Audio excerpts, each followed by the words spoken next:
What's going on, everybody? It's your boy Payne. Welcome back to another Tower of God New World video. Alright guys, loving this game. I have to admit, every time I play something else, I just want to jump on this.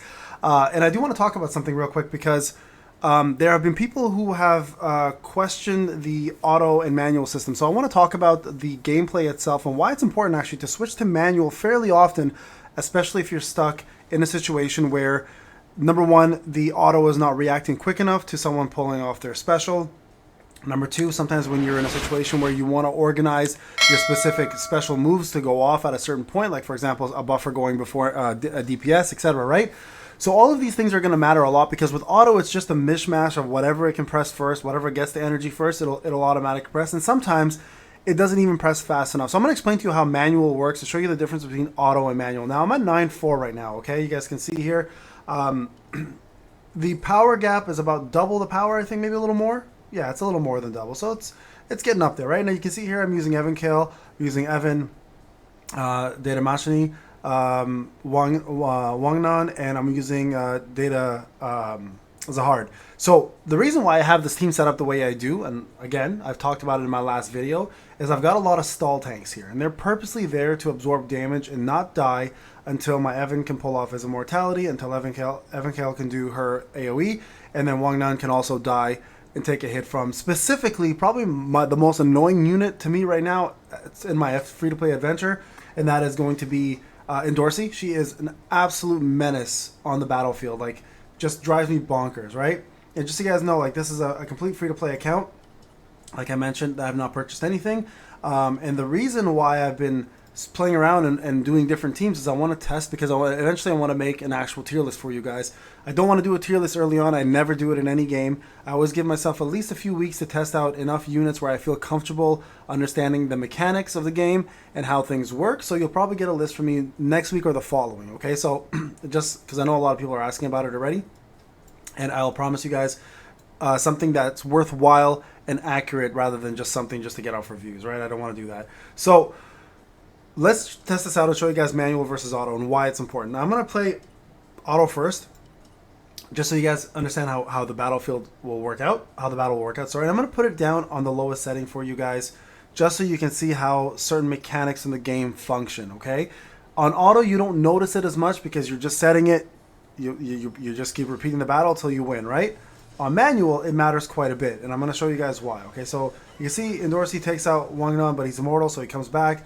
That Zahard takes the hits now going forward. Evan Kale here will perform her ult here on auto. Now Evan here should have popped his by now, but you can see here there's a stall, right? And then she should have performed hers as well. There's a stall. And then right here, you don't actually want to have Zahard do this. The reason why is Endorsi goes all the way to the top and becomes status immune or immune to damage right here as well. And she's impossible to kill. Watch what will happen, right? She'll just end up killing everybody on her own pretty much at this point, unless I get really lucky. This is what happens. She goes all the way to the back. She goes forward, kills Evan, and then this is where the problem starts happening, right? She ends up just nuking everything down. Okay, so if you planned it a bit better with manual, you can control when he does his special and kind of wait for her to come back from the back where she heals and gets immortality for a few seconds, where she heals and comes back again and knocks out the back line. That's usually when you want to attack. I'm going to try my best to make this work for you guys. Sometimes it works, sometimes it doesn't. I've been having very good luck with manual, and I hate to say this because if you watch my Street Fighter Duel content, you know manual is way more important than auto, but these games are meant to be auto friendly, and for the most part they are. But there are some battles, like I said, are just better won with your own timing. So I'm going to take auto off. You guys can see here everything works out the same way right now. Nothing has changed. The only difference is you're going to see this little clock above your heroes, above your units, okay? And when that clock pops right there, that little cooldown, that means they can't perform their ults because they are doing an active move. See, Evan can't right now because he's doing active. She can't because she's in an active right now. So everybody has active skills, right? So this is where you want to pull off his because she's not low enough on health, but you want to kill some more units, so you pull it off at the right time. Everyone else will take some damage now. Now Wangnan is probably going to die here just because his mortality is already gone, but he wants to do as much damage as he can before he does die. Okay, and there you go. So a little more control, unfortunately not as good RNG luck. Luck will always play a part. And you can see here everybody died. But the back row was almost dead, and that's actually the hard part. So sometimes controlling it through manual, I hate when you try to set... You know what I hate as a content creator? is when you try to show a good example and RNG is just not on your side. I had such good like attempts doing this earlier, and I was like, I'm gonna show this off because it works really, really well. Sorry, those are my crackers. I was just eating something for lunch before I jumped to my next meeting after this video. So we're trying again here. So that hourglass there that you guys saw, you've got to mind it, right? Because it does stall you from doing specials. Like, look, see, she's doing it again. Look, it's stalling her from doing her special, right? And sometimes that can be very, very detrimental to your progress, and you can't unfortunately control that because when someone's doing an active move, you're kind of at the mercy of the game, which I really hope they change, because giving us better reaction times with manual, I think, would make a massive difference, right, in terms of how this game is managed and how it's handled. Watch now, she's coming back. This is where you want to maybe perform it just to catch her before she kills somebody, right? She's about to kill somebody right now, and we got her. There we go. See, like, look at that manual. It worked out way better that time. Now, if Evan can get his ass geared up, and nope, no energy there. Okay, we need to. Oh, see. Much better timing again, just really bad RNG. So I got Endorsey that time mid-air because I did it on manual, right? If you didn't do it in manual, that as a hard would have probably most likely done his special just towards her rather than towards the entire squad. So that's what you want to kind of do, is wait till she goes all the way back and then perform it. That way it hits the entire line of AoE in straight line, rather than sometimes he'll turn around and just hit the corner where she was and she's gone already. And that's just a whole waste of a super, right? So you guys can see that it makes a pretty big difference just from this, even though I'm not winning. But you guys can see the level of play that manual has versus automatic, right? Or auto. So here, let's do this.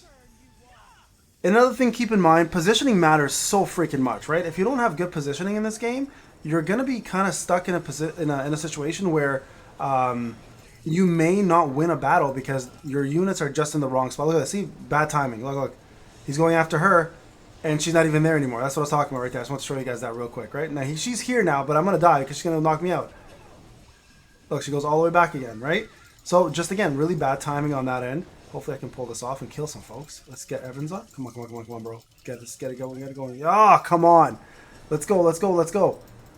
There we go. So manual. So the only problem with that whole fight right there was what I just did with Data Zahar. Everything else was great, right?